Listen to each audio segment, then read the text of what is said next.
Salwar Edison ಶಾಲೆಯೊಳಗಿದ್ದಾಗ ಅವರು ಶಾಲೆ ಶಿಕ್ಷಕರು ಒಂದು ಚೀಟಿ ಕೊಟ್ಟು ಕಳಿಸಿದ್ರು, ಮಗನ ಕೈಯಾಗ ನಿಮ್ಮ ಅವು ಕೊಡು ಇದು ಅಂತ.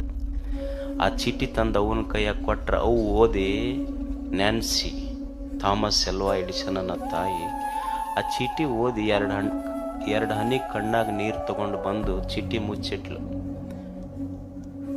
ಮಗ ಕೇಳ್ದ, ಎಡಿಸನ್ ಏನು ಬರ್ದಾರ ಅವ್ರು ಶಾಲ್ಯಾಗ ಚೀಟ್ಯಾಗ? ಇಲ್ಲ, ನಿನ್ನ ಮಗ ಭಾಳ ಬುದ್ಧಿವಂತದಾನ, ಇವನಿಗೆ ನಮ್ಮ ಸ್ಕೂಲ್ನಾಗ ಯಾರೂ ಕಲಿಸುವ ಸಾಮರ್ಥ್ಯ ಇಲ್ಲ, ಅಂಥ ಬುದ್ಧಿವಂತ ನಿನ್ನ ಮಗ ಅಂತ ಬರ್ದಾರ ಅಂತ ಓದಿದ್ಲು ತಾಯಿ.